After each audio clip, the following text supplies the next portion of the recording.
నమస్తే, welcome to 99 TV. Artificial intelligence నిజంగానే సాంకేతికత మరింత అభివృద్ధి చెందడానికి, బోల్డన్ని ఉద్యోగాల క్రియేషన్కి ఉపయోగపడుతుందా, లేకపోతే నానాటికి తీసుకట్టు నాగంబొట్టు అన్నట్టు ఉన్న ఉద్యోగాలే పోయే ప్రమాదం కనిపిస్తుందా? రెండు వర్షన్స్ ఉన్నాయి ఇందులో. ఎందుకంటే ఆర్టిఫిషియల్ ఇంటెలిజెన్స్ కనుక రాబోయే రోజుల్లో మరింత ముందుకు దూసుకెళ్తే బోల్డన్ని ఉద్యోగాల కల్పన జరుగుతుంది. సహజంగా మార్పుని అంగీకరించడానికి సమాజం ఎప్పుడూ సిద్ధంగా ఉండదు. ఆర్టిఫిషియల్ ఇంటెలిజెన్స్కి కూడా ఆ తరహా ఇబ్బందే ఎదురవుతుంది. ఎప్పుడైతే కంప్యూటర్లు ప్రవేశపెట్టినప్పుడు సంప్రదాయవాదులు ఎలా దాన్ని తీవ్రంగా వ్యతిరేకించారో, తర్వాత దాన్నే ఆలంబనగా చేసుకుని ఎలా ఎదిగారో చూసాం. ఇవాళ ఆర్టిఫిషియల్ ఇంటెలిజెన్స్ కూడా దాన్ని ఆలంబనగా చేసుకుని ఎదగటానికి అవకాశాలు ఉన్నాయని ఒక వర్గం, లేదు ఆర్టిఫిషియల్ ఇంటెలిజెన్స్ రేపొద్దున మనిషిని తినేస్తుందని వాదించే మరొక వర్గం. రెండు భిన్న కథనాలు, భిన్న పార్శ్వాలు. ఏది నిజం, ఏది అబద్ధం? వీటన్నిటి మీద సమగ్రంగా చర్చించడానికి మనతో ఉన్నారు ఆంధ్రప్రదేశ్ రాష్ట్ర ఆమ్ ఆద్మీ పార్టీ జోనల్ కోఆర్డినేటర్, అలాగే వృత్తిరీత్యా చార్టెడ్ అకౌంటెంట్ కూడా అయిన నేతి మహేశ్వరరావు గారు. నమస్తే మహేశ్వరరావు గారు. మార్పుని సమాజం తొందరగా అంగీకరించదు. మనం చూస్తూ వచ్చాం, చరిత్ర ఇది. ఇవాళ మనం కొత్తగా జనాలకి చెప్పక్కల్లా, చరిత్ర చదివిన కంప్యూటర్స్ ఎంట్రీ ఇచ్చినప్పుడు ఈ రంగంతో ఉన్న ఉద్యోగాలు ఎగిరిపోతాయని వామపక్ష భావజాలం ఉన్న వాళ్ళందరూ కూడా విరుచుకుపడిపోయారు. ఇవాళ మరి అదే వామపక్ష భావజాలం ఉన్న వాళ్ళందరూ దాంట్లో నియో క్యాపిటలిస్టులుగా ఎదిగారు. ఇవాళ ఆర్టిఫిషియల్ ఇంటెలిజెన్స్ అనేది ప్రపంచంలో కొత్త కెరటం. అది ఆ కెరటం బోల్డన్ని లక్షల కోట్ల కెరటాలని సృష్టించబోతోంది అని ఒక పాజిటివ్ వైబ్ నడుస్తున్నప్పుడు, లేదు అది మనిషిని తినేస్తుందనే వాదన ఎలా తెర మీదకి వచ్చింది, తెర ముందుకు వచ్చింది?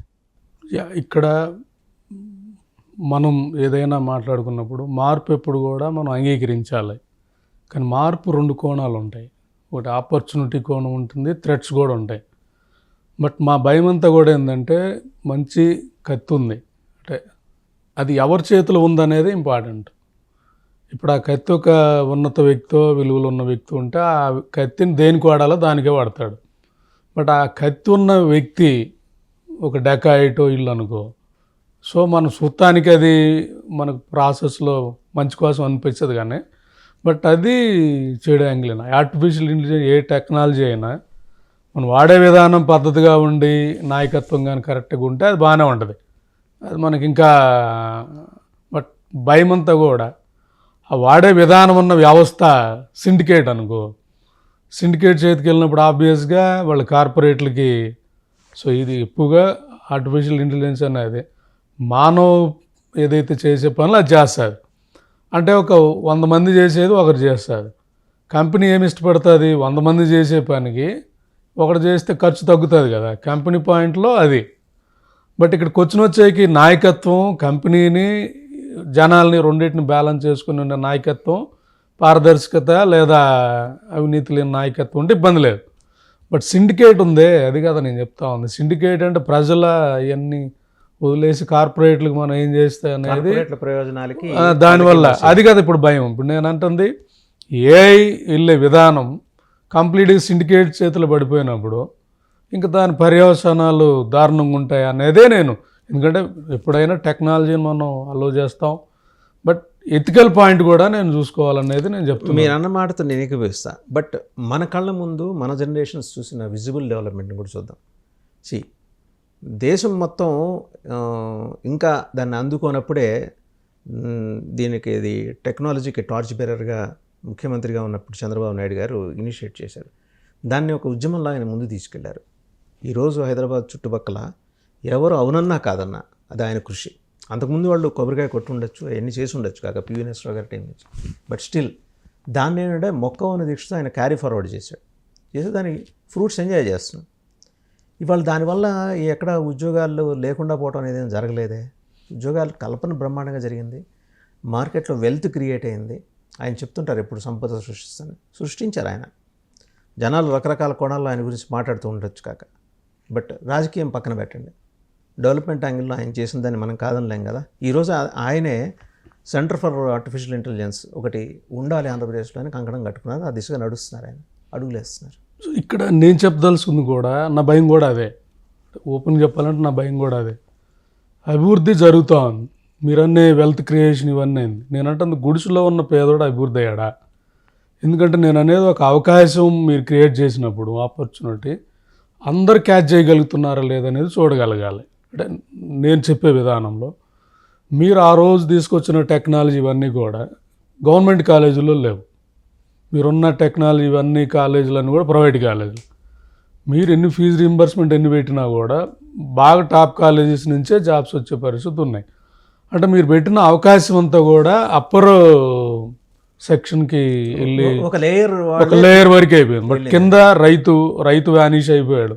మీరు చూస్తే 2000కు ముందు జీవితం వేరు, ఇప్పుడు ఓళ్ళకు వలస వెళ్ళిపోయిన పరిస్థితి.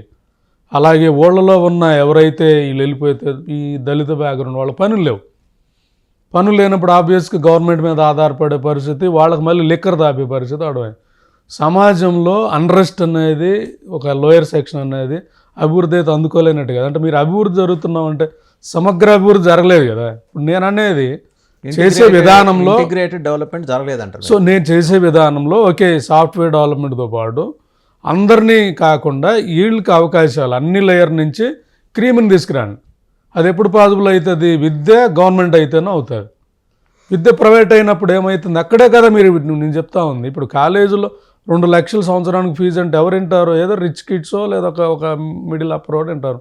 మరి బిలో వాడు లేదు, వాడు ఎలాగ లేడు, వాడు ఎక్కడ సాఫ్ట్వేర్ ఇంజనీర్ అయ్యాడు, వాడు ఎక్కడ అభివృద్ధిలో భాగస్వామి అయ్యాడు. ప్లస్ రెండోది ఈ ఎవరైతే అప్పర్ వర్గాలు ఉన్నాయో వాళ్ళు వ్యవసాయం చేసుకున్న వాళ్ళందరినీ ఇటు టర్న్ చేయటం వీటన్నిటి వల్ల ఊళ్ళో వ్యవసాయం లేకుండా ఆగిపోయింది కదా. వ్యవసాయం లేక ఆగిపోయినప్పుడు అసలు వాళ్ళకున్న ఉపాధి కూడా పోయింది కదా. సో ఇప్పుడు ప్రభుత్వం మీద ఆధారపడే పీపుల్ ఎందుకు ఎక్కువ అయిపోయారు మరి? అంటే నేను అంటుంది ఇదే చెప్తుంది. ఏదైనా ఒక యాంగిల్ కాదు, 2 కోణాలు చూడాలనేదే నేను చెప్తుంది. ప్రతి మార్పుకి పాజిటివ్ ఉంటుంది, నెగిటివ్ ఉంటుంది. యాజ్ ఎ లీడర్గా పాజిటివ్ తీసుకొని ఈ నెగిటివ్ సైడ్ కూడా వర్కౌట్ చేయాలి. ఇప్పుడు ఆర్టిఫిషియల్ ఇంటెలిజెన్స్ కూడా నా భయం అదే. మీరు పాజిటివ్ దీని మీదనే ప్రమోట్ చేసి వెళ్ళిపోయినప్పుడు ఎల్లమెర్రిగా అందరూ ఈ టైం ఇటు వెళ్ళిపోయి వచ్చేసినప్పుడు రేపు ఉపద్రవం ఏదైతే ఉందో దాంట్లో ఆబ్వియస్గా విక్టిమ్స్ కూడా అవుతుంది కదా. అసలు ఉపద్రవం ఉంటుందని ఎందుకని మీరు భయపడతారు? ఇప్పుడు నేను చెప్పదలుచుకుంది ఆర్టిఫిషియల్ ఇంటెలిజెన్స్ అన్నది. ఇప్పుడు నేను ఒక వీడియో మీకు చూపిస్తానో చూడండి. జనరల్గా ఆ వీడియో ప్రకారం ఎవరైతే ఆర్టిఫిషియల్ ఇంటెలిజెన్స్లో పనిచేసిన శాస్త్రవేత్త రిజైన్ చేసి బయటకు వచ్చాడు. ఆయన చెప్తున్న వర్షన్ ఏంటంటే ఏఐకి లెర్నింగ్ కెపాసిటీ మనం నేర్పిస్తున్నాం. ఆబ్వియస్గా అది లెర్నింగ్ నేర్చుకోవటం మొదలుపెట్టేప్పుడు నేను నేర్చుకునే దాంతో 1000 రెట్లు నేర్చుకుంటుంది. నేను నేర్చుకున్నది హ్యూమన్ నేర్చుకుంది 1000 రెట్లు నేర్చుకున్నప్పుడు దానికి ఓన్ తెలివితేటలు వచ్చే శక్తి కూడా ఉంది కదా. శక్తి ఉందా, ప్రమాదం ఉందా? దానికి ఓన్ తెలివితేటలు వచ్చే శక్తి వచ్చినప్పుడు మనం ఏదైతే ఇది నేను చెప్పిన సిండికేట్ చేతిలో పడింది అనుకోండి, అంటే చాలా హైపోథెటికల్ గా అనిపిస్తుంది. హైపోథెటికల్ కాదు. ఇప్పుడు నేనేమన్నానంటే AI learning capacity, Rajinikanth Robo cinema చెప్తున్నారు నాకు. నేనంటుంది అది ఓకే, మీరు ఆ సినిమా కరెక్టే. ఇప్పుడు నేను చెప్తుంది సైంటిస్ట్ చెప్పింది. ఎవరైనా ఏఐకి లెర్నింగ్ కెపాసిటీ మనం నేర్పిస్తున్నాం, ఓన్ డెసిషన్ తీసుకునే స్థాయి మనం చెప్తున్నాం. మోస్ట్లీ ఎక్కడికెక్కడిగా అదే కదా ఆర్టిఫిషియల్ ఇంటెలిజెన్స్ అంటే ఏంటండి, అదే కదా ఓన్గా నేనేమంటున్నా అలాంటిది మంచి చేతిలో ఉంటే ఇంకా బాగుంటుంది.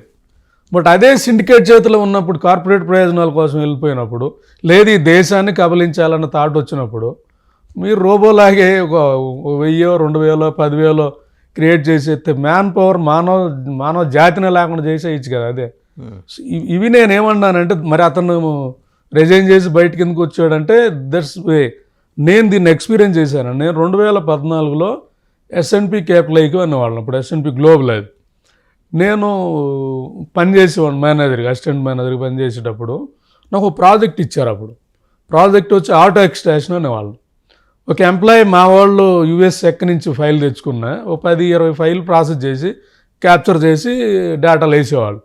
బట్ ఈ ఆటో ఎక్స్ట్రాక్షన్ అనే ప్రాజెక్టు అదొక్కటే రోజుకి 1000-2000 చేసేస్తా ఉంది. నేను ఆ రోజే మా వాళ్ళని అడిగితే మరి ఇది ఒక్కటే 2000 చేస్తూ ఉందంటే ఈ ఉన్న 100 మంది ఎంప్లాయీలను పీకేస్తారు కదా అంటే, లేదు ఇప్పుడు మనం కెపాసిటీ లాగలేకపోతున్నాం, అది వస్తే కెపాసిటీ పెరుగుతుంది, ఎంప్లాయీని తీయమనేది ఆ రోజు స్టార్టింగ్ వర్షన్ చెప్పిన విధానం. బట్ అదే క్యాపిటల్ ఈక్వల్ ఈరోజు నేను ఆ రోజు ఆలోచించి బయటకు వచ్చేసి ఏదో రోజు మనం కూడా లిస్టులో ఉంటాం. నేను అప్పటికి సీఎల్ అందరూ చెప్పాం ఇది మనల్ని తినేస్తుంది భవిష్యత్తులో అంటే మా సీనియర్లు కూడా మనల్ని ఎవరు పట్టించుకోవాలి. అంటే నా విజువలైజేషను 2014లో నేను విజువలైజ్ చేస్తే 2015కి మా బాసులు కూడా లేరు. అంటే ఎస్ఎన్ ఏడాది వ్యవధిలో ఒక 10 ఏళ్ళ టైంలో 10 ఏళ్ళ టైంలో మాకు ఉద్యోగం ఇచ్చిన మా బాసులు కూడా దాంట్లో జాబ్ తీసేశారు వాళ్ళు. సో నాకు అది ఇంటా ఉంటే ఆ రోజు మనం చెప్పింది కరెక్ట్ కదా అని అనిపించింది. ఇప్పుడు అలాంటిది ఆటో ఎక్స్టేషన్ కాస్త రోబోటిక్స్, మరి రోబోటిక్స్ కాస్త ఏఐ కింద వచ్చేసి ఇప్పుడు మొత్తం నేను చెప్పే మీ ప్రాసెస్లో బ్లాక్ చైన్ టెక్నాలజీ వచ్చింది. బ్యాంకింగ్ సిస్టమ్ మొత్తం ఆటోమేషన్ అయిపోతుంది. ఇంకా బ్యాంకులో వర్క్ ఏ ఉండదు, మోర్ సెక్యూర్డ్ ఇంకా ప్రజెంట్ కన్నా. బ్లాక్ చైన్ టెక్నాలజీ కానీ దాంట్లో వెళ్ళి మోర్ సెక్యూర్డ్ అది. అకౌంటింగ్ సిస్టమ్ అంతా ఆటోమేషన్ అయిపోయే పరిస్థితి, డేటా ఎంట్రీ కాడి నుంచి అన్నీ కూడా అది ఆటోమేషన్ చేసే పరిస్థితి వచ్చేస్తా ఉంది. ఇలా ప్రతి యాంగిల్లో కూడా ఉన్నప్పుడు మ్యాన్ పవర్ అంతా ఇప్పుడు ఎగ్జిస్టింగ్ వాళ్ళు చేస్తున్నారు కదా. ఇప్పుడు ఉన్న ఈ మ్యాన్ పవర్ అంతా ఏం చేస్తుంది, కార్పొరేట్ కంపెనీలు ఖర్చు తగ్గించుకునే ప్రాసెస్లో వీళ్ళు మ్యాన్ పవర్ మొత్తాన్ని తీసేసే ప్రాసెస్లో ఏ కంపెనీ అయినా మ్యాన్ పవర్ని తీసేస్తుందా ఉంటే హైదరాబాద్లో ఒక్క సీఎం అన్న మాట్లాడారా? నేను అడిగే ప్రశ్న ఒక్క సీఎం అన్న అడిగారా? నేను అడుగుతున్న ప్రశ్న ఏంటంటే మహేశ్వర గారు, హైదరాబాదులో ఈరోజు ఉన్న ఈ టెక్నాలజీ సాఫ్ట్వేర్ బోర్డు అనే కంపెనీలు ఉన్నాయి, వందల కొద్ది కంపెనీలు ఉన్నాయి. ఇలా మ్యాన్ పవర్ని తొలగించడం అనేది మీరు గమనించారా? నేను అనేది నేను కుక్కల్లో చూపిస్తాను. మీరు చెప్పి ఇన్ఫోసిస్లో తీసేశారు, గూగుల్లో తీశారు, మా S&P గ్లోబల్లో నాకు తెలిసి చాలామందిని తీసేశారు. ఇది ఎక్కడ న్యూస్ రాదు. ఎందుకంటే నేను మాట్లాడుతుంది సిండికేట్ అంటున్నా. సిండికేట్ అంటే మీనింగ్ అనేది ఒక పార్టీ కాదు, ఒక మొత్తం వ్యవస్థ, పార్టీలు, బ్యూరోక్రాట్స్, మీడియా అంతా ఏదైతే ఉందో ఒక మాయా ప్రపంచం నుంచి చేశారు. ఎంతమంది జాబులు పోయాయి ఇప్పుడు. సో ఇక్కడ నేనేమంటానంటే ఒక టెక్నాలజీ మనిషి ఎదుగుదలకు ఉపయోగపడాలి, కానీ ఆ టెక్నాలజీ మనిషిని తినేస్తా ఉందనుకోండి. సో మనిషిని తినేసినప్పుడు నాయకత్వం అనేది కూడా అదే సిండికేట్ కార్పొరేట్లకు ఉండాలి, వాళ్ళతో ఉంటేనే మనకు మనీ వస్తుంది అన్నప్పుడు అదే కదా భయం. నేను చెప్తా ఉంది అంటే మీరు అన్నది పాక్షికంగా సత్యం కావచ్చు, కానీ విజన్ ఉన్న చంద్రబాబు నాయుడు గారు లాంటి లీడర్స్ కార్పొరేట్లకి వంగరు. నేను అనేది సార్ మీకు ఇది కూడా మళ్ళీ ఇది కూడా నేను చెప్పదలుచుకుంది. ఇప్పుడు సపోజ్ ఆర్టిఫిషియల్ ఇంటెలిజెన్స్ ప్రమోట్ చేయండి, నేనేం కాదను. దాంట్లో నిలబడగలిగే వాళ్ళు ఎవరు ఆర్టిఫిషియల్ ఇంటెలిజెన్స్ ఆ ఏరియాలో అంటే మంచి ఎక్స్పర్ట్స్, మంచి హై క్రీమ్. అంటే 20%, 100% యూత్ ఉంటే 20% యూత్గా ఐక్యూ లెవెల్ ఉంటుంది. బ్యాలెన్స్ 80% యూత్ ఏంటి, కంప్యూటర్ సైన్స్ ఏవి చేసేసి వాళ్ళు రొటీన్ వర్క్ చేయగలుగుతున్నారు. నిన్న బిల్ గేట్స్ చెప్పినట్లు ఆల్మోస్ట్ ఒక డికేడ్స్ దాటితే ప్రతిదీ మానవులు చేసే ప్రతి పని ఇది చేసేస్తుందని చెప్పాడు. ఏ రంగం అని కాదు, స్వీపింగ్ కూడా. ఇప్పుడు మీరు ఒక స్వీపర్ని పెట్టారు, అవసరం ఒక రోబోట్ పెట్టయితే శుభ్రం క్లీన్ చేసేస్తుంది. ఒక ఫార్మర్ ఒక రోబో పెట్టయితే అదే మొత్తం అన్ని ఒరిగోసేసే పరిస్థితి వస్తూ ఉంది. అంటే మనిషి పనిని రోబోట్ తినేసే పరిస్థితి వచ్చేసినప్పుడు ఎక్కడ మనిషికి ఉద్యోగాలు ఉంటాయి? ఆల్మోస్ట్ ఇప్పుడున్న ఈ మీరు చెప్పే అందరిని అలమేరుగా సపోజ్ వ్యవసాయం వద్దు, ప్లంబర్ పని వద్దు, ఓకే, ఎలక్ట్రికేషన్ పని వద్దు, బేల్దార్ పని వద్దు, ఏమొద్దు, అందరూ చదువుకొని కంప్యూటర్ సైన్స్కి రాండి. మొత్తం 100% ఇటు వచ్చినప్పుడు రేపు ఒక 10%, 20% నిలబడి 80% మొత్తం రేపు ఈ ప్రవాహంలో కొట్టుకుపోతే 80%కి స్కిల్ ఏమొస్తుందో వాళ్ళకి ఏం రాదు కదా. వాళ్ళంతా ఎక్కడికి రావాలి రేపు రోడ్డు మీదకి వచ్చే పరిస్థితి. ఇప్పుడు హైదరాబాద్ ఇదే సిటీలో 80% ఉద్యోగాలు పోయే పరిస్థితి వస్తే వీళ్ళకి ఎక్కడా బతకటం అనేది ఐడియా ఉండదు. ప్లస్ రెండోది వాళ్ళు మర్చిపోయి ఉంటారు వ్యవసాయం కానీ ఇవన్నీ కూడా నడిచే పరిస్థితి. కాబట్టి అన్రెస్ట్ వస్తుంది, సివిల్ డిస్టర్బెన్స్ వస్తుంది, సివిల్ వార్ వస్తుంది. దీన్ని అసెస్ చేయాలి కదా. నేను అనేది వెళ్ళే విధానంలో ఎడ్యుకేషన్ సిస్టంలో నేను యాజ్ ఏ అకాడమిషియన్గా ఎలా ప్రొఫెసర్గా పనిచేసి నేను చెప్తా ఉంది ఇదే. సో 100% స్టూడెంట్స్ ఎవరైతే ఉన్నారో బాగా ఎక్స్పర్ట్ నాలెడ్జ్ ఉన్న 10-20%ని టెక్నాలజీకి పంపేయండి. వ్యవసాయ స్కిల్ ఉన్నోడు 10%, 20% వ్యవసాయాన్ని పంపేయండి. బిజినెస్ తెలివితేటలు ఉన్నోళ్ళు BBA పంపండి. అకౌంట్స్ ఉన్నోళ్ళని ACC అనో లేదా ఈ కోర్సులు పంపండి. అంటే ఈ గవర్నమెంట్ తీసుకోవాలి ఈ చర్య. ఈ గవర్నమెంట్ వదిలేసి government should have control over the education సిస్టంలో ఎవరు ఎటు వెళ్ళాలన్నది కంట్రోల్ చేయాలి కదా. అసలు అది లేకుండా గవర్నమెంట్ కాలేజీలన్నీ తీసిపడేసి ఓన్లీ గవర్నమెంట్ వచ్చేకి ఈ కంప్యూటర్ సైన్స్ ఈ సీట్లకి పర్మిషన్ ఇచ్చే విధానం మనం చూస్తామంటే మొత్తం 100%ని తీసుకెళ్ళి ఒక అగాధంలో పడేసే పరిస్థితి. 100%లో 20% ఐక్యూ లెవెల్ ఉన్న వాళ్ళు వెళ్తున్నారు. వాళ్ళ వెల్త్ అనేది మీరు చెప్పినట్టు ఇంకా వాళ్ళని చూపించు. బట్ 80% ఎవరైతే ఉన్నారో they are the victims for the next generation. సరే, మనం తెలుగు రాష్ట్రాల కాంటెక్స్ట్కి వద్దాం. ఈ 2 తెలుగు రాష్ట్రాలని చూసి మాట్లాడారు. ఎందుకంటే మీరు ఒకసారి గమనించండి, భారతదేశం నుంచి ఏటా 65,000 నుంచి 80,000 మంది అనుకుంటాను ఏది ఇప్పటి వరకు వీసాలు తీసుకుని అమెరికాకు పోతున్న వాళ్ళు F1. సరే, the percentage has been declined అని తెలిసింది కొత్త స్టాటిస్టిక్స్ ప్రకారం. అమెరికన్ కౌన్సిలేట్స్ నుంచి వస్తున్న సమాచారం ఏంటంటే 47%కి తగ్గింది. అది రెండు వైపుల నుంచి ఉంది. వాళ్ళు రిజెక్ట్ చేస్తున్నారు, అప్లై చేసేవాళ్ళు వెనక్కి తగ్గుతున్నారు. సో అమెరికా మీద భ్రమలు నెమ్మదిగా తొలగిపోతున్నాయి. ఎందుకంటే ఇన్ఫ్యాక్ట్ ట్రంప్ ఎలాంటి వాడు, ఆయన తీసుకున్న నిర్ణయాలు ఎలాంటి, వాళ్ళ దేశం పర్సెప్షన్లో ఆయన కరెక్ట్ కావచ్చు కాక, ఇప్పుడు నా దేశం వస్తున్నారు, చదువుకోండి, వెళ్ళిపోండి చదువు అయిపోగానే, అదే ఆయన చెబుతున్నది. ఇంకా మిగిలిన వేషాలు ఏమాకండి అని. సో ఇప్పుడు ఈ తగ్గుతున్న క్రమంలో ఇప్పుడు మీరు చెప్తున్న ఈ ఆర్టిఫిషియల్ ఇంటెలిజెన్స్ అనే కోర్స్ని లేదా ఒక ఇన్స్టిట్యూట్ని ఇక్కడ 2 తెలుగు రాష్ట్రాల్లో తీసుకొస్తారు. రెండు రాష్ట్ర ప్రభుత్వాలు కూడా కృషి చేస్తున్నాయి. Centre for excellence artificial intelligence. Course అంటే ఈ రేసులో చంద్రబాబు గారే ముందుంటారు, అది అనివార్యంగా అందరికీ తెలిసిన విషయం. సెటప్ చేస్తే రాబోయేది నేను పాజిటివ్గా చూస్తున్నా, మీరు ఎలా చూస్తున్నారు? నేను ఇదేదే ఇప్పుడు ఎగ్జాంపుల్ ఆర్టిఫిషియల్ ఇంటెలిజెన్స్లో ఎక్స్పర్ట్ టీమే అంటాను నేను అంటుంది మా S&P గ్లోబల్లోనే కంపెనీలో ఎంప్లాయీస్ అందరిని తీసేసి ఉన్న ఎంప్లాయీలో క్రీమ్ టీమ్ ఒక 20% ఉంచుకుంటారు. ఆ 20% మెరిట్ పెట్టేసి వాళ్ళకి ఫిల్టరింగ్ పెట్టేసి IIM లెవెల్లో ర్యాంకింగ్ పెట్టేసి అంతవరకే సీట్స్ పెట్టే విధానం చూడండి. బ్యాలెన్స్ 80కి ఏమంటున్నానంటే మిగతా వాటికి స్కాటర్ చేయండి. కెమికల్ ఇంజనీర్ లేదా ఎలక్ట్రానిక్స్ ఇవన్నీ కూడా కోర్ సబ్జెక్ట్స్ స్కాటర్ చేయాలి. అలాగే అగ్రికల్చర్కి అలా అన్ని రంగాలను స్కాటర్ చేసి యువతను కానీ స్కాటర్ చేయగలిగితే నాకేమీ పెద్దగా భయం లేదు. బట్ ఈ 100% మళ్ళీ అంత ముందు లేక మీరు అన్నారు చూడు, కంప్యూటర్ అప్పుడు కూడా ఇలా అన్నారు. కంప్యూటర్ మనిషిని తింది కదా. మీరు చెప్పే ఏ టెక్నాలజీ టెలిఫోన్ మనిషిని తింది కదా. బట్ ఏఐ మనిషిని తింటుంది కదా. నేను చెప్పేది ఏఐ అనేది కంప్యూటర్ అనేది ఓకే మనిషి పనిని కొంత తగ్గించింది, కానీ మొత్తం పని అంతా తినేసే పరిస్థితి లేదు. కంప్యూటర్ ఆపరేట్ మనిషే చేయాలి కదా. బట్ ఏఐ ఆపరేట్ వచ్చేకి మనిషి లేకుండా చేయటం అంటేనే కదా. అంటే ఈ వ్యవసాయ ఆధారిత ప్రాంతం మొత్తం యువత ఈ ప్రాసెస్లో ఉన్న ఇదంతా కూడా ఒక ఆల్మోస్ట్ ఈ జనరేషన్ అంతా మన దేశం లాంటిది. మనం ప్రమోట్ చేయకూడదు. అది మనం ప్రమోట్ చేస్తే ఏమవుతుంది, మన యువతకి దెబ్బ కొట్టేదాన్ని మనం ఎల్లమెర్రిగా ప్రమోట్ చేసి జనాలు చెప్తున్నామంటే జనాలకి ఏం తెలియదు బాబు. అంటే మేబీ వాళ్ళకి ఒక డిమాన్స్ట్రేషన్ ఎఫెక్ట్లో వాళ్ళు ఉండొచ్చు. బట్ యాజ్ ఏ గుడిస్లో నుంచి వచ్చినోడు నాకు ఈ స్పెక్ట్రమ్ అంతా నేను చూసగలిగినాడు కాబట్టి నేను అనేది ఆ కింద గుడిస్లో ఉండే వ్యక్తి రేపు ఏం బాధపడతాడు అనేదే నా వర్షను, నా బాధ. నేను చెప్పేది ఇప్పుడు వ్యవసాయం ఉంది. వ్యవసాయం ఆల్మోస్ట్ మీరు చెప్పిందా దాంట్లో ఊళ్ళో 10-20 ఎకరం వ్యవసాయం ఉంటే హ్యాపీగా చేసుకునే పరిస్థితి గవర్నమెంట్ కల్పిస్తే, ఏది ధరల స్థిరీకరణకు నిధులు పెట్టి ఏదన్నా స్టేబుల్ చేస్తే అమెరికా ఎందుకు వెళ్ళాల్సి వస్తూ ఉంది. నాకు తెలిసిన ఒక రిలేటివ్ వాళ్ళ అమ్మాయి మా అమెరికా వెళ్ళి ఆల్మోస్ట్ 40-50 లక్షలు ఖర్చు పెట్టారు. ఇక్కడ వ్యవసాయం చేసి నేను బాగలేదని ఆడ పంపించారు. ఇప్పుడు ట్రంప్ ఇష్యూ జరిగింది. ఇక్కడ 40-50 లక్షలు ఎట్లా తీరవాలి? ఒకవైపు వ్యవసాయం తాలూకా ఇబ్బంది పడుతూ ఉంటే వాళ్ళ మానసిక వ్యాధి ఎంత ఉంటుంది అంటే, పరిగెత్తే క్రమంలో ఒక పరుగుల పందెంలో కెపాసిటీ లేకుండా పరిగెత్తుతున్నాం అందరిని. అది నేను చెప్పేది.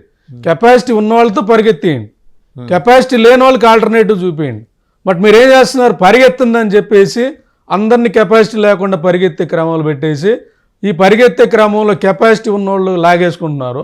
కెపాసిటీ లేని వాళ్ళు వచ్చేకి విపరీతంగా ప్రెజర్ క్రియేట్ అయిపోయే పరిస్థితి. ఈరోజు యుఎస్ ఆల్మోస్ట్ వాళ్ళు వెళ్ళే విధానంలో అక్కడ జాబ్స్ ఉండవు.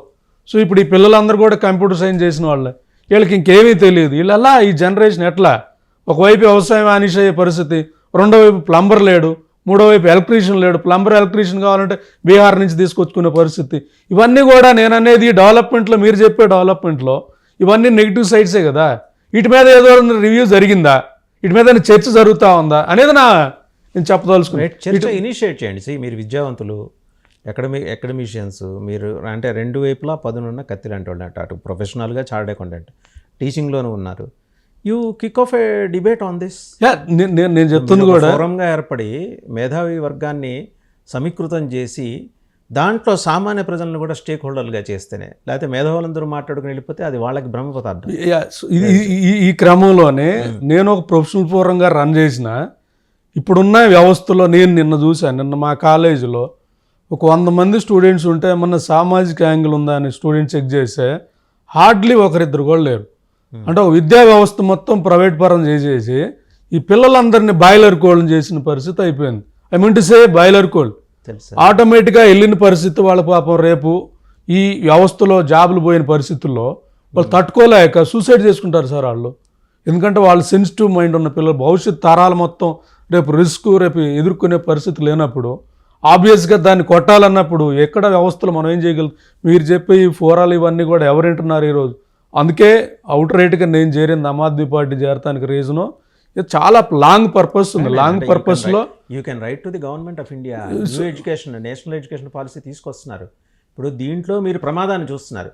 ఈ ప్రమాదపు తీవ్రత ఎంత ఉంటుందో కూడా తెలియజెప్తూ మీరు రాయండి, సెన్సిటైజ్ చేయండి మీరు. యా డెఫినెట్గా మా ఒక సైడు గవర్నమెంట్కి మనం చెప్పాలన్న అన్ని ఇప్పుడు ఈ డిబేట్ సారాంశం కూడా సో ఈ వేళ థింక్ చేయండి అంటున్నా. ఆర్టిఫిషియల్ ఇంటెలిజెన్స్ యూనివర్సిటీ బేడండి, బట్ వాళ్ళు ఎవరు రావాలి, ఎంత క్రీమ్ ఉండాలి, టాలెంట్ని బట్టి ఇవ్వండి. దాని పర్సంటేజ్ జరగాలి. నేనున్న 100% యువతలో 20% వేయండి. ఒక 80% యువతకి రేపు ఒకవేళ ఆర్టిఫిషియల్ ఇంటెలిజెన్స్ కానీ తీవ్రతమైన వీళ్ళకి అగ్రికల్చరో లేదా మిగతా రంగాలన్నింటిలో ఉన్నప్పుడు ఎకానమీ మీద ఇంపాక్ట్ అవ్వు. ఈ 100% కంప్యూటర్ సైన్స్కి పంపించే పరిస్థితి వచ్చినప్పుడు లేదా 100% అవుట్సోర్సింగ్ జాబ్స్ పంపించే పరిస్థితి వచ్చినప్పుడు రేపు మన మనిషి జాబ్ సర్వీస్ రంగాన్ని మొత్తాన్ని తినేసిన రోజు ఈ 100లో 20-40 80 మంది కానీ ఆగిపోయే పరిస్థితి వస్తే ఇప్పుడు మా పిల్లలు కానీ రేపు భవిష్యత్ తరాలు కానీ వాళ్ళు ఒక 10 ఏళ్ళ తర్వాత రోడ్డు మీదకి వస్తే దే కెనాట్ సర్వైవ్. వాళ్ళకున్న స్టేటస్ లివింగ్ టుగెదర్ ఇవన్నిటి కూడా కంట్రోల్ చేయలేక బెంబేలెత్తిపోతారు వాళ్ళు. పిల్లలు వాళ్ళకి ఏం తెలియకుండా పెరిగిన వాళ్ళు. మనం అంటే టకామొక్క అదేని పెరిగిన పరిస్థితి కాబట్టి మనం ఎదుర్కోగలం. మనం ఒకవేళ జాబ్ పోయినా మళ్ళీ వెళ్ళి ఊళ్ళో వ్యవసాయం చేయగలం. బట్ వాళ్ళు ఈ లగ్జరీ లైఫ్లో జాబ్ పోతే వాళ్ళు ప్లస్ 2 హెజిటేషన్ కూడా చేయలేరు సార్. ఇప్పుడు ఎగ్జాంపుల్ మా టైంలో ఇప్పుడు ఎగ్జాంపుల్ మేము చదివినప్పుడు డిగ్రీ గవర్నమెంట్ ఇనిషియేషన్ కానీ ఏదన్నా మా మీద ఇంపాక్ట్ ఉంటే ఒక ఉవ్వెత్తున ఉద్యమం వచ్చేవాళ్ళం. ఆ రోజు ఉన్న స్టూడెంట్ యూనియన్ ఏబీవీపీ అయినా లేదా పీడిఎస్ అయినా ఎస్ఎఫ్ అయినా ఏఎస్ఎఫ్ అయినా ఇంకా చెప్పాలంటే అన్ని గ్రూపులు ఎవరు మొత్తం కలిసి పనిచేసేవాళ్ళు అవసరమైతే గవర్నమెంట్ మీద. బట్ ఈరోజు ఎక్కడున్నాయి? యువత ఎక్కడ మాట్లాడుతున్నారు? యువతగా సామాజిక యాంగిల్ లేకుండా చేసేది కుట్రే కదా. సిండికేట్ సామాజిక యాంగిల్ చేయడానికి ఏంటి? ప్రైవేట్ కాలేజీలు అన్నీ పెట్టేసి వాళ్ళకి రోజు సాయంత్రం నుంచి మా ఇంద్రా పెట్టేసి బాయిలర్ కోడ్ లాగా పెంచేసి వాళ్ళని రేపు రాబోయే పరిస్థితులు వీళ్ళు మాట్లాడలేరు. రెండో సైడ్ వచ్చే మొత్తం రాజకీయం అంతా సిండికేట్ చేతిలో ఉంది. మనలాంటి వాళ్ళు ఎంత మాట్లాడినా బయటికి వెళ్ళిన పరిస్థితి ఉంటా ఉంది. భవిష్యత్తులో ఇంత థ్రెట్ ఉంది కాబట్టి నేను దీని మీద చర్చ జరగాలనేది నా వర్షన్. నేను అంటుంది ఏఐ అవసరం, బట్ ఇది ఎవరి చేతిలో ఉంటే ఎలా ఏంటనేది. సో నువ్వు ఆ సిండికేట్ చేతిలో ఉందంటే ఆబ్వియస్గా ఆ మొత్తం కార్పొరేట్ల కోసం పనిచేసి సింపుల్ సార్. ఒక కంపెనీలో 100 మంది ఎంప్లాయీలు ఉన్న కంపెనీ యాజ్ ఆఫ్ నో నెలకు ₹1 కోటి అవుతుంది. అదే ఏఐ కానీ టెక్నాలజీ పెట్టేసుకుంటే 10 లక్షలకి అయిపోతామంటే సింపుల్గా 100 మందిని తీసేసి ఏఐ పెట్టేసుకుంటాడు. But there are certain areas where AI can not intrude more. మీరు అనుకుంటున్నారు లా ఉంది, కామర్స్ ఉంది, ఎకనామిక్స్ ఉంది, బిజినెస్ మేనేజ్మెంట్ ఉంది. వీటిల్లో ఇది పూర్తిగా మానవ మేధతో పనిచేయాల్సిన దాంట్లో నేను అంటాను. ఇప్పుడు ఇంజనీరింగ్, మెడిసిన్ అంటారా, రోబో డాక్టర్లు వస్తారు, రోబో ఇంజనీర్లు వస్తారు. బట్ ఈ 4 ఏరియాస్ పూర్తిగా అలాగే సోషల్ సబ్జెక్ట్స్ ఉన్నాయి, సివిక్స్ ఉంది. ఇది ఏం చేయలేదు కదా. అదే నేను అంటుంది. ఇప్పుడు నేను చెప్తుంది కూడా గవర్నమెంట్కి అదే. గవర్నమెంట్ ఎలామెర్రిగా వీళ్ళందరినీ ఒకవైపు నెట్టకుండా ఈ 100% ఎవరైతే ఉన్నారో వాళ్ళని కంప్యూటర్ సైన్స్కి ఇంతమందిని, మిగతా వాళ్ళని నేను చెప్పేది కామర్స్ సైడ్ పంపేయండి. కామర్స్లో వరల్డ్ మార్కెట్లో కామర్స్ అకౌంట్స్ ఇప్పుడు ఉంది. వరల్డ్ అవసరమైతే సిపిఐ అన్ని ప్రమోట్ చేయండి ఇక్కడ. అలాగే మీరు అన్నట్టు లా ప్రమోట్ చేయండి, ఇది లా అని. అలాగే ఏదైతే అవసరమైనవి ఉన్నాయో అవి ప్రమోట్ చేయండి. బట్ ఎడ్యుకేషన్ సిస్టంలో అది లేదు కదా. టోటల్ మీరు వన్ సైడ్ డిమాన్స్ట్రేషన్ ఏఐ చేయండి అనగానే పిల్లవాడు ఇంటర్మీడియట్ అయిపోగానే వాడికి 70% ఉన్నా వాడి కెపాసిటీ లేదని చూడకుండా పేరెంట్స్ తీసుకెళ్ళి వాడిని కంప్యూటర్ సైన్స్ చేసేసి రేపు కంప్యూటర్ సైన్స్లో ముందు వరుసలోనేమో టెక్నికల్ బాగా ఎక్స్పర్ట్స్ ఉంటున్నారు, వీడు వెనక వరుసలో ఉంటున్నాడు. ఏదో రోజు ఈ జాబ్ పోయే పరిస్థితి వచ్చినప్పుడు ఒక 30 ఏళ్ళు 40 ఏళ్ళ తర్వాత రోడ్డు మీదకి వచ్చి కూర్చునే పరిస్థితి ఉంటే నేను వాళ్ళని ఊహిస్తున్నా. అదే వాళ్ళు అటు వెళ్లకుండా ఏ కామర్స్ సైడో లేదు ఇటు సైడో బిజినెస్ డెవలప్మెంట్ సైడో లేదు ఈ రంగానికి వెళ్ళినప్పుడు హ్యాపీగా ఆ ఏ అలాగూ రీప్లేస్ చేయలేని జాబ్లే కాబట్టి వాళ్ళు అలా ఉంటారు. ఇది నేను చెప్తా ఉంది. మీరు అన్నదాంతో ఎంతో కొంత గవర్నమెంట్ ఆఫ్ ఇండియా కొంత ఆలోచన చేసింది. ఈ కేంద్ర ప్రభుత్వం ఏంటంటే అందులో భాగంగానే 5 చోట్ల రాష్ట్రీయ రక్షా యూనివర్సిటీలు ఏర్పాటు చేసింది గుజరాత్ కేంద్రంగా. Minister of home affairs sponsor చేసి. ఇప్పుడు మీరు చెప్పిన సబ్జెక్టులన్నీ అందులో ఉన్నాయి. Corporate law, international relations. అంటే నెమ్మదిగా పిల్లల్ని డిఫరెంట్ సబ్జెక్ట్స్ వైపు డైవర్ట్ చేసి దానిలో వాళ్ళని నిష్ణాతులు చేసే ప్రక్రియ మొదలెట్టింది. మీరన్నది పాయింట్ ఏంటంటే రాష్ట్ర ప్రభుత్వాలు కూడా ఆ దిశగా అడుగులు వేయాలి. ఇప్పుడు నేను అంటుంది రాష్ట్ర ప్రభుత్వం చేతిలోనే ఉన్నాయి. ఇప్పుడు కాలేజ్ సీట్లు ఉన్నాయి ఇంజనీరింగ్, ఇంత పర్సంటేజ్ కంటే ఇంక ఇంజనీరింగ్ సీట్లు రావు. అప్పుడు ఆ సీట్లు రానప్పుడు ఆబ్వియస్గా మిగతా వాటికి స్కాటర్ అవుతారు కదా. బట్ మీరు ఆ సీట్లు అవకాశం ఇచ్చేసారు కదా ప్రతి కాలేజీకి. ఒక కాలేజీలో 300 సీట్లు ఉంటే 200 కంప్యూటర్ సైన్స్ చేయాలి. అంటే మీరేంటి వెళ్ళే విధానంలో వన్ సైడ్ చూస్తున్నారు అంటున్నాను నేను అనేది. ఆల్మోస్ట్ ఇప్పుడు మీరు ఇంజనీరింగ్కి వెళ్ళినా మీరు ఇంజనీరింగ్ తీస్తే 100% ఇంజనీరింగ్లో 80% కంప్యూటర్ సైన్స్ సైడ్ ఉన్నప్పుడు ఇప్పుడు అవకాశాలు ఉన్నాయి. బట్ రేపు మనం తినేసే అవకాశం రేపు ఏ తినేసింది అనుకో 80% యువతని అగాధంలో నొట్టినట్టే కదా మీరు. నేనేమంటున్నానండి, ఈ 100% యువతకి 100 సీట్లు కాదు, స్టాండర్డ్ ఉన్నాయి 20% సీట్లు అలకేట్ చేయండి వాళ్ళకి. కెమికల్ ఇంజనీరింగ్కి ఇన్ని సీట్లు అలకేట్ చేయండి. తయారీ రంగం చైనా ఉంది, అన్ని ఏరియాలు స్కాటర్ అయిపోయింది. చైనా ఎకానమీ రేపు పోదు. రేపు కానీ ఏఐ కానీ వచ్చి ఆటోమేటిక్ ఇవన్నీ వర్కౌట్ అయిన పరిస్థితి వస్తే సర్వీస్ సెక్టార్ మీద ఎక్కువ డిపెండ్ అయిన ఇండియా హైయెస్ట్ విక్టిమ్ ఏంటంటే మనం ఒకటే. రైట్, మనమే. పాకిస్తాన్ కూడా కాదు. పాకిస్తాన్ వాడు ప్లంబర్ వర్క్ చేస్తాడు, కరెంట్ వర్క్ చేస్తాడు, అన్ని వర్కులు చేస్తాడు. వాళ్ళ 10 మంది పిల్లలు ఉంటే ఒక్కడే కంప్యూటర్ సైన్స్ చేస్తాడు. మన దగ్గర 10 మంది పిల్లలు ఉంటే 9 మంది కంప్యూటర్ సైన్స్ చేస్తున్నారు కదా. సో అవుట్ రైట్గా మొత్తం యువతను తీసుకెళ్ళి ఒక అగాధంలో పడేసి వాడికి ఉన్న టాలెంట్ కూడా మనం చూడలేదు. పేరెంట్స్ మీరు అన్నట్టు అసలు పేరెంట్స్ అవి ఏం చూడలేదు. ఏఐ ఉంది, ఏఐతో జాబులు వస్తాయి. ఏ మనిషిని జాబ్ తినే ఏరియాలో జాబులు ఎట్లా వస్తాయండి? అది కూడా లాజిక్కే కదా, మనకు తెలియట్లేదు. ఇప్పుడు మనిషి జాబ్ తినే వర్క్లో మనిషికి ఎట్లా జాబులు వస్తాయి? మీకు లాజిక్, మనిషి జాబ్ తినే ఏరియాలో మనిషి జాబ్ వస్తాయి. అది కంప్యూటర్ వల్ల వచ్చినట్టు. కంప్యూటర్ ఆపరేట్ చేయాలంటే మనిషి కావాలి కదా. బట్ ఏ ఆపరేట్ చేయాలన్నప్పుడు మనిషి అవసరం లేదు కదా. సో ఇది డిబేట్ జరగాలి ఖచ్చితంగా. ఇంత లోతు డిబేట్ జరగాలి. ఈ డిబేట్ ఏం జరగకుండా మన అన్నట్టు నేను చంద్రబాబు గారిని గౌరవిస్తాను. బట్ వన్ సైడ్ వెళ్ళే విధానము యాజ్ ఎ ఫార్మర్గా నేను మా ఊరు వెళితే 10 మంది కూడా వ్యవసాయం చేయట్లేదు. వ్యవసాయం చేసి ఎవరికి పిల్లనివ్వట్లేదు. వాళ్ళు పిల్లనివ్వనప్పుడు వ్యవసాయంకి ఎవరన్నా వస్తారా? ఊళ్ళల్లో వ్యవసాయం చేయకుండా ఆగిపోయే పరిస్థితి, దాని మీద ఆధారపడ్డ పల్లెలు కానీ అన్నీ కూడా ఇబ్బంది పడే పరిస్థితి. యాజ్ ఎకానమీలో ఎక్కడ డెవలప్ అయ్యాం? మా ఊళ్ళో 10 మంది లేదా 100-200 మంది కమ్మ కులాలు బయటికి వెళ్ళి, లేదా రెడ్డి కులమో లేదా మిగతా ఉన్నత కులాలు బయటికి వెళ్ళిపోయి డెవలప్ అయితే అభివృద్ధి. ఫైనల్గా ఒక ప్రశ్న, అంటే మనం దీని మీద ఫర్దర్గా కూడా డిబేట్స్ కంటిన్యూ చేద్దాం. ఒక గుళ్ళో వెళ్ళి ఆర్టిఫిషియల్ ఇంటెలిజెన్స్ పరికరం వెళ్ళి లేకపోతే రోబో వెళ్ళి అర్చన చేయలేదుగా, అంతే కదా, చేయలేదు కదా. సో అంటే దీని మీద ఫర్దర్గా కూడా డిస్కషన్ జరగాలి. Anyhow thank you very much Naiti master గారు. చూశారు కదా, అంటే ఆర్టిఫిషియల్ ఇంటెలిజెన్స్ దాని పార్శ్వాలు ఎటువైపు స్ప్రెడ్ అవుతున్నాయి. కొన్ని పార్శ్వాలు డెవలప్మెంట్ వైపు తీసుకెళ్తుంటే కొన్ని పార్శ్వాలు అగాధంలోకి నెట్టేస్తున్నాయి.